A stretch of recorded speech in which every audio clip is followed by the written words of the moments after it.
10절에서 14절 말씀입니다. 바로가 가까이 올 때 이스라엘 자손이 눈을 들어 본즉 애굽 사람들이 자기들을 뒤에 이르는지라. 이스라엘 자손이 심히 두려워하여 여호와께 부르짖고 그들이 또 모세에게 이르되 애굽에 매장지가 없어서 당신이 우리를 이끌어내어 이 광야에서 죽게 하느냐. 어찌하여 당신이 우리를 애굽에서 이끌어내어 우리에게 이같이 하느냐. 우리가 애굽에서 당신에게 이른 말이 이것이 아니냐. 이르기를 우리를 내버려 두라. 우리가 애굽 사람을 섬길 것이라 하지 아니하더냐. 애굽 사람을 섬기는 것이 광야에서 죽는 것보다 낫겠노라.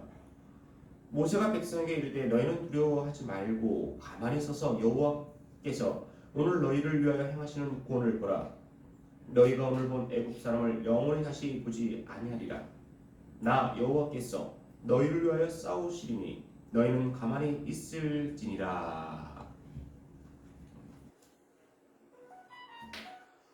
구원의 의미와 구원을 소유할 수 있는 자라는 제목으로 말씀해 드리겠습니다. 세상을 살아가면서 어느 누구나 어느 누구의 도움을 받지 않고 살아가는 사람은 없을 것입니다. 인식을 하든지 인식하지 못하는지 간에 어느 누구의 도움을 받으면서 살아가는 것이 세상입니다. 또한 우리들이 세상을 살아가는 데 있어가지고 거의 모두가 타인에 의해서 만들어진 것을 구입해서 살아갑니다. 먹는 음식이 그렇고 재료가 그렇고 입고 다니는 옷이 그렇고 사용하는 물건이 대부분 그렇습니다. 부피가 크든지 작든지 우리는 타인이 만든 물건을 사용하고 있습니다. 그러나 타인에 의해서 만들어진 것을 우리가 도움을 받았다라고 이야기하지 않습니다. 왜냐하면 그것에 대한 적정한 대가를 지불하고 타인이 만든 것을 구입하여 사용하기 때문입니다. 그런데 살다 보면 도움을 원하는 경우를 우리는 틀림없이 경험하게 됩니다. 작든지 크든지 상대방의 도움이 절실히 필요할 때가 있습니다. 도움을 필요로 한다는 것은 바로 도움을 구하는 자가 곤란한 지경에 어려운 지경에 빠져 있다는 것을 알려주는 것입니다. 성경적인 입장에서 사람이 필요로 하는 도움은 다른 말로 바꾸고 이야기한다면 구원이라고 이야기할 수 있습니다.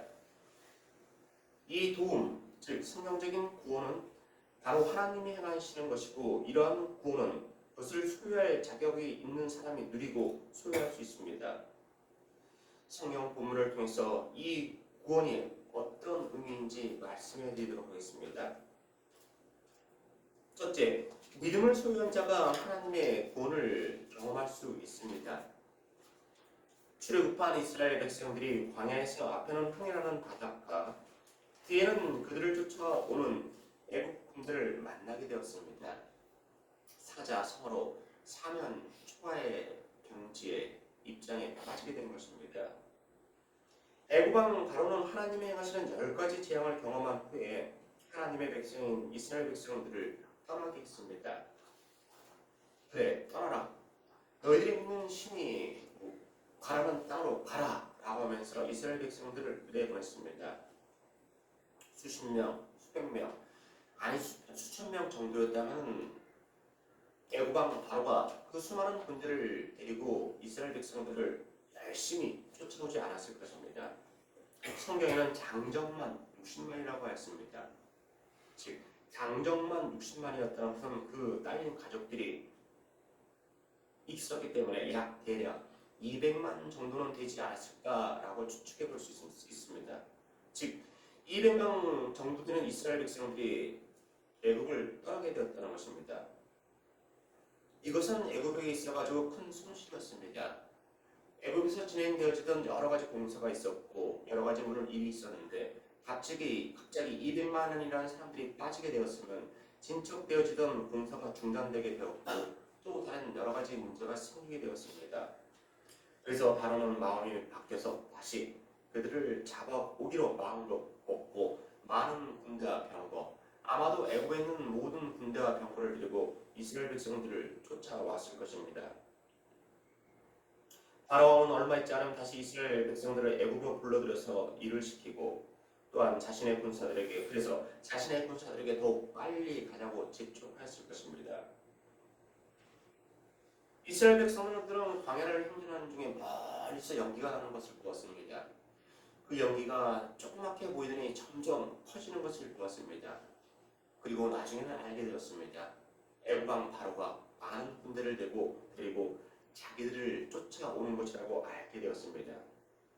환영하기 위해서, 한송식을 하기 위해서, 순별식을 위해서 쫓아오는 것이 아니라 다시 자기들을 잡으러 오기 위해서 쫓아온 것을 알게 된 것입니다. 이러한 큰 위기를 바라보는 모습에 대해서 성경은 두 개로 기록하고 있습니다. 하나, 출애굽기 14장 11절에는 그들이 또 모세에게 이르되 애굽에 매장지가 없으므로 당신이 우리를 이끌어내어 이 광야에서 죽게 하느냐? 어찌하여 당신이 우리를 애굽에서 이끌어내어 이같이 우리에게 하느냐? 우리가 애굽에서 당신에게 구한 말이 이것이 아니냐? 이르기를 우리를 버려두라. 우리가 애굽 사람을 섬길 것이라 하지 아니하더냐? 애굽 사람을 섬기는 것이 광야에서 죽는 것보다 낫겠노라 하였습니다. 즉 원망과 불평에 찬 목소리였습니다. 그러나 또 하나의 심정, 모습이 있습니다. 애굽군대의 추격을 받는 처지에 놓여있던 같은 상황에 놓여있던 모세의 심정을 성경은 이렇게 기록하고 있습니다. 출애굽기 14장 13절에 모세가 백성에게 이르되 너희는 두려워 말고 가만히 서서 여호와께서 오늘날 너희를 위하여 행하시는 구원을 보라. 너희가 오늘 본 애굽 사람을 또다시는 보지 못하리라. 여호와께서 너희를 위하여 싸우시리니 너희는 가만히 있을지니라 하였습니다. 같은 상황을 보고 같은 장소에 있었는데 많은 사람들은 이스라엘 백성들은 원망과 불평에 찬 목소리를 내었고 모세는 여호와께서 너희를 위해서 싸우실 것이다. 너희는 가만히 있으라라고 이야기했습니다. 이러한 모세에게 하나님은 말씀하셨습니다. 출애굽기 14장 15절 이하에 여호와께서 모세에게 이르시되 너는 어찌하여 내게 부르짖느냐?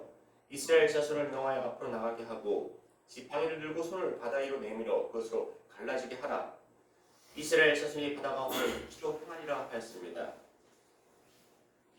그리고 모세는 지팡이를 들고 손을 내밀어 대민이 바다가 육지같이 되어서 이스라엘 백성들은 홍해를 건너게 되었고 그 뒤를 따르던 애국 군사들은 갈라졌던 홍해가 다시 합쳐짐으로 모두 수장되었습니다. 하나님의 무한하신 능력을 신뢰한 모세는 믿음의 선포를 하였던 것입니다. 출애굽한 전지전능하신 하나님이 우리 이스라엘 백성들과 함께 하실 것이다.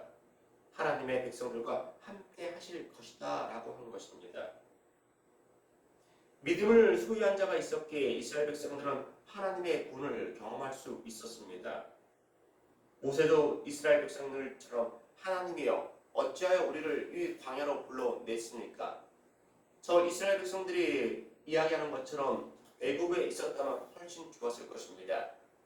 그곳에서 애굽 사람을 섬기면서 그곳에 있는 것이 더 나을 뻔하였습니다 라고 하였다면 하나님의 행하시는 구원은 일어나지 않았을 것입니다. 하나님의 행하시는 도움인 구원을 경험할 수 있는 사람은 믿음을 가진 자가 있을 때 경험할 수 있습니다. 믿음의 지도자인 모세가 있었기에 이스라엘 백성들은 하나님의 구원, 도움을 경험할 수 있었습니다. 오늘날에도 모세의 믿음을 많은 사람들이 경험하기를 하나님을 원하십니다. 그저 하나님의 위대하심을 우리에게 알려주기 위해서 성경에 이 일이 기록되어진 것이고 2000년하고 그 먼 옛날에 일어난 하나의 이야기다 라고 기록되어진 것이 아닙니다. 한 가족에게 믿음을 가진 자가 있을 때, 한 단체에 믿음을 가진 자가 있을 때, 한 나라에 믿음을 가진 자가 있을 때 하나님의 도움인 구원을 오늘날에도 경험할 수 있는 것입니다. 갑자기 홍해라는 바다가 사라지거나 영화처럼 바로의 군대가 갑자기 증발하거나 소설처럼 아니면 칼과 창으로 무장한 바로의 군대와 싸워서 이스라엘 백성들이 승리의 대가를 부르기 전에는 그 방법은 전무후무했습니다. 그러나 하나님을 전적으로 신뢰한 믿음의 한 사람인 모세가 있었기에 바다가 육지가 되고 그 육지가 다시 바다가 되는 상상치 못한 일이 이스라엘 백성들 앞에 이루어졌습니다. 사랑하는 여러분, 깊이를 알 수 없는 바다 같은 문제를 만날 때 믿음을 가지시기 바랍니다. 이 믿음은 세상적인 믿음이 아닙니다. 바로 성경적인 믿음, 하나님 안에서 갖는 믿음인 것입니다. 이 믿음을 소유한 자만이 하나님의 도움인 구원을 경험할 수 있습니다. 두 번째, 바르게 강구할 때 구원을 경험할 수 있습니다. 광야길에서 앞에는 바다고 뒤에는 바로의 군대가 다가오고 있을 때 이스라엘 백성들은 물에 빠진 사람들처럼 지푸라기라도 잡고 싶은 심정이었을 것입니다. 애굽에 내려졌던 10가지 재앙을 통해서 하나님의 능력을 직접 보았지만 그들은 담대하게 하나님을 바라본 곳이 아니고 수많은 사람들이 하나님께 부르짖었지만 참 신기하게도 그 수많은 사람들의 부르짖음은 홍해 맴도는 메아리에 불과하였고 하나님의 마음을, 하나님의 보좌를 움직이지 못하였습니다. 출애굽기 14장 10절에 바로가 가까이 올 때 이스라엘 자손이 눈을 들어본 즉 애굽 사람들이 자기 뒤에 미친지라 이스라엘 자손이 심히 두려워하여 여호와께 부르짖고라고 하였습니다. 이스라엘 백성들은 하나님께 부르짖었지만 그들의 간구는 하나님께 상달되지 않았습니다. 왜냐하면 그들은 두려워하여 부르짖었기 때문입니다. 장정만 60만이나 되는 민족을 이끌고 있는 모세가 이러한 급박한 상황을 모를 리가 없었습니다. 모세도 급박한 상황을 알고 있었습니다. 자기들은 걸어가고 있었는데 애국 군대는 질풍노도와 같이 병과 말을 타고 쫓아오는 것이었습니다. 그러나 모세는 이스라엘 백성들처럼 두려워하여 부르짖지 않았습니다. 그의 부르짖음도 이스라엘 백성들처럼 똑같이 하나님의 도움을 바라는 부르짖음이었지만 두려워서 부르짖는 것이 아니었습니다. 마태복음 8장 5장 8절 이하에 보면 예수께서 가버나움에 들어가시는 한 백부장이 나와 간구하여 가로되 주여 내 하인이 중풍으로 집에 누워 몹시 괴로워하나이다. 가라사대 내가 가서 고쳐주리라. 백부장이 대답하여 가로되 주여 내 집에 들어오심을 나는 감당치 못하겠사오니 다만 말씀으로만 하옵소서. 그러면 내 하인이 낫겠사옵나이다 라고 했습니다. 그리고 백부장 하인의 병은 고침을 받았다고 성경은 기록하고 있습니다. 백부장이 하인의 병을 고치기 위해 주님께 나왔을 때 그런 두려움에 쌓여서 주님께 나온 것이 아니었습니다. 하인을 사랑하는 마음, 그리고 예수님이 분명 고쳐줄 수 있는 능력이 있다는 믿음을 가지고 나온 것입니다. 하나님의 자녀들은 하나님께 간구할 것이 무궁무진합니다. 즉 무한대입니다. 그런 것을 간구할 때 결코 이스라엘 백성들처럼 두려움에 쌓여서 의심에 쌓여서 원망과 불평에 쌓여서 간구하면 안 됩니다. 하나님은 그의 백성들에게 지금 담대한 믿음을 가지고 간구하는 자에게 응답하여 주시기를 원합니다. 시편 86편 6절에 여호와여 나의 기도에 귀를 기울이시고 나의 간구하는 소리를 들으소서. 예레미야 33장 3절에 너는 내게 부르짖으라 내가 내게 응답했고 내가 알지 못하는 크고 기묘한 일을 내게 보이겠다라고 했습니다. 하나님은 그의 자녀들에게 응답하여 주시기를 원하십니다. 두려움에 쌓이지 않고 간절한 기대와 소망으로 믿음을 가지고 기도할 때 하나님의 도움인 구원을 경험할 수 있습니다. 셋째, 말씀이 육신이 되어 오신 분 예수 그리스도를 통해 구원을 경험할 수 있습니다. 홍해가 갈라지지 않았다면 이스라엘 백성들은 광야에서 모두가 죽음을 맞이하든지 아니면 다시 애굽에 끌려가서 평생 노예로 살아야 될 운명이었습니다. 그러나 하나님이 모세에게 너는 손을 내밀어 그것으로 갈라지게 하라. 이스라엘 자손이 바다 가운데 육지로 행하리라는 그 말씀을 통해 이스라엘 백성들은 바다가 갈라지는 홍해가 갈라지는 것을 경험하고 마른 땅에 된 것을 통과하게 되었습니다. 모세가 뛰어난 지력과 용명을 가지고 이스라엘 백성이 위기에서 벗어난 것이 아닙니다. 아니면 이스라엘 백성들이 일심동체가 되어서 애굽 군대와 싸워서 승리의 경을 불러서 그 위기에서 벗어난 것이 아닙니다. 애굽 군대와 홍해 사이에 있었던 것은 바로 하나님의 말씀, 하나님의 능력뿐이 없었다는 것입니다. 오늘날에는 무신론자들은 이야기합니다. 신이 어디 있는가? 죽음 이후에는 그저 무로 돌아갈 뿐이다. 생명이 주어졌기에 생명이 있는 동안에 최선을 다해서 나의 꿈을 이루면서 여러 사람에게 도움을 주면서 또한 사회에 좋은 일, 더 나아가서 국가에 인류에 좋은 일을 하면서 살아가면 그것이 세상의 삶이다라고 이야기합니다. 다음 논자들은 구원은 특정 종교에만 있는 것이 아니다. 세상에는 모든 종교에서 구원이 있다. 아무 종교를 믿어도 마음의 평안함이 주어진다면 그것이 옳은 것이다 라고 이야기합니다. 보이지 않는 천국과 지옥에 대해서 기독교는 예수를 믿으면 천국이고 안 믿으면 지옥이다라는 흑백 논리로 이야기하는 것은 옳지 않다. 지금 이 시대에 있어서 너무나 구시대적인 발상이다 라고 이야기합니다. 세상에 존재하는 모든 사람들에게 있어가지고 과거에는 출생하였고 현재는 삶이 주어지고 미래는 죽음이라는 것이 있듯이 변하지 않고 변할 수 없는 것이 있습니다. 즉 예수를 믿으면 천국이고 안 믿으면 지옥이라는 것입니다. 요한복음 17장 3절에 영생은 본 유일하신 참 하나님과 그의 보내신 자 예수 그리스도를 아는 것이니라 라고 성경은 명확하게 기록하고 있습니다. 이스라엘 백성 앞을 가로막아왔던 홍해는 하나님의 말씀에 의해 갈라졌습니다. 세상 모든 사람들 앞에는 세상의 방법, 세상의 지혜, 명예, 지식, 물질, 권력, 우상으로 가릴 수 없는 강물이 모두 흐르고 있습니다. 그 강물은 무엇이냐면 원죄의 강물입니다. 이 원죄의 강물은 세상의 지혜와 명예와 지식과 물질과 나의 방법과 나의 이해로 절대로 갈라지게 할 수가 없습니다.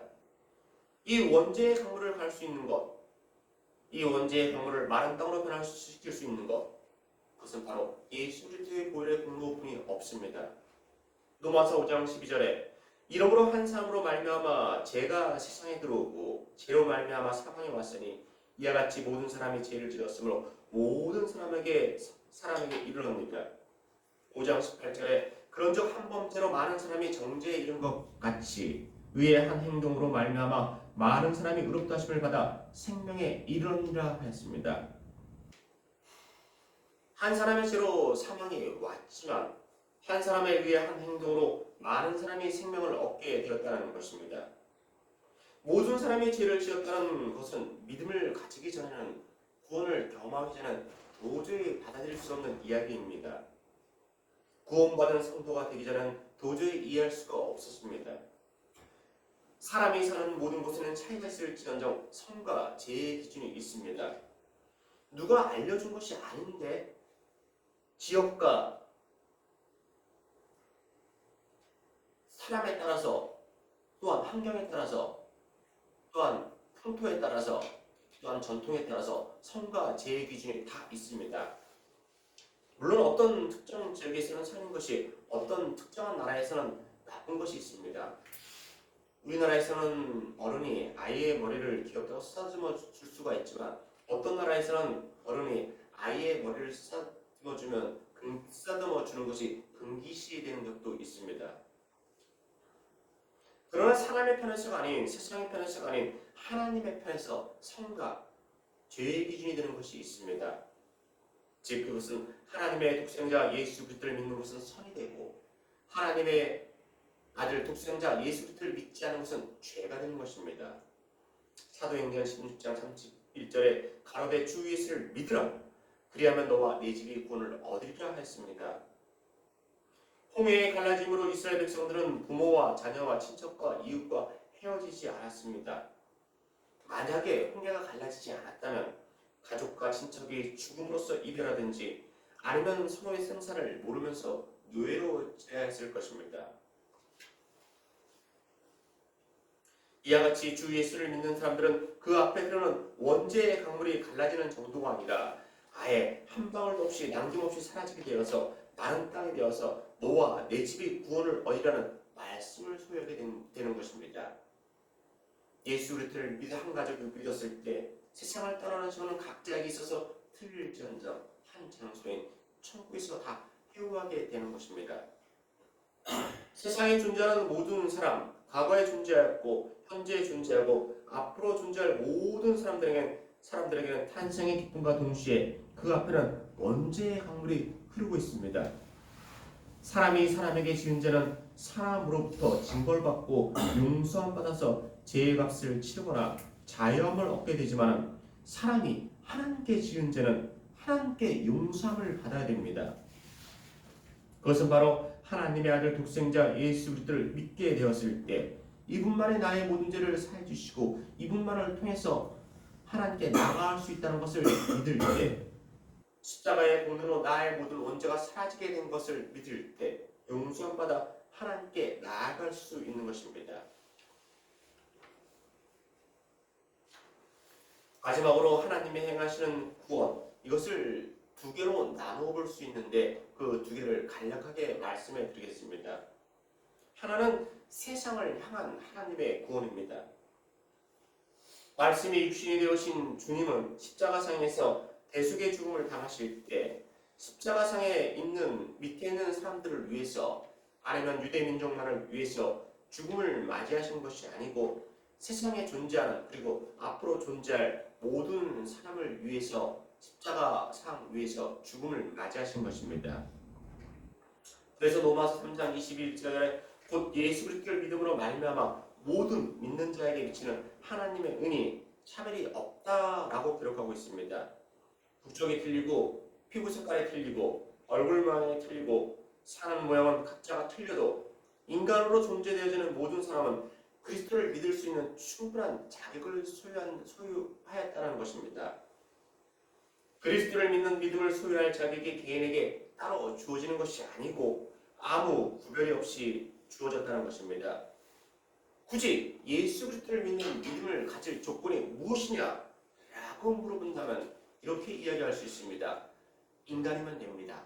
사람이면 됩니다. 세상에 존재하면 됩니다. 라고 이야기할 수 있습니다. 바로 이 조건을 가졌을 때 예수 그리스도를 믿을 수 있는 조건이 되는 것입니다. 세상을 향한 하나님의 구원이기에 세상에서 요구하는 세상적인 조건은 아무도 필요치 않습니다. 물질, 명예, 건강, 학식, 모양새와 인종과는 아무 상관없이 세상을 향한 구원이라는 것입니다. 또 하나의 구원은 구원을 소유한 자를 향한 구원입니다.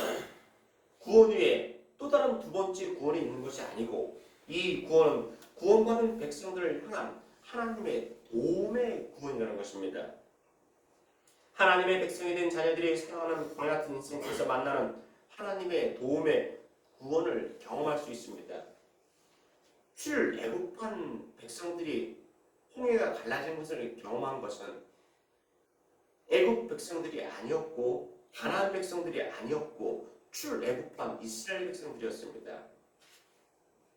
그들이 걸어가는 길에 홍해라는 큰 장애를 만났을 때 하나님은 바다를 육지로 만드시고 한 사람도 예외 없이 홍해를 건너게 하였습니다. 뒤쫓아오는 애국 군대를 위해서 홍해를 가른 것이 아니고 오직 이스라엘 백성들을 위해서 홍해를 가르신 것이었습니다. 마찬가지로 오늘날도 구원을 향한 하나님의 도움의 손길, 도움의 눈길은 변함없이 구원받은 하나님의 백성들을 향해 하나님께서 행하시고 있습니다.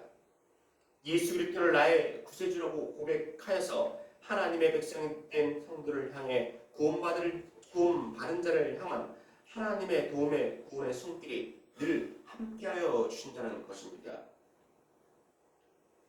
깊지 않은 홍해 같은 문제 또는 깊이를 알 수 없는 홍해 같은 문제, 태산 같은 홍해 같은 문제를 만났을 때 구원받은 자를 향한 하나님의 구원을 바라보시고 기대하시고 간구하실 때 우리는 홍해를 육지같이 건넜던 이스라엘 백성들처럼 홍해라는 문제가 그 앞에서 갈라져 좌우벽이 되고 홍해라는 문제가 마른 땅으로 변하는 것을 경험할 수 있을 것입니다.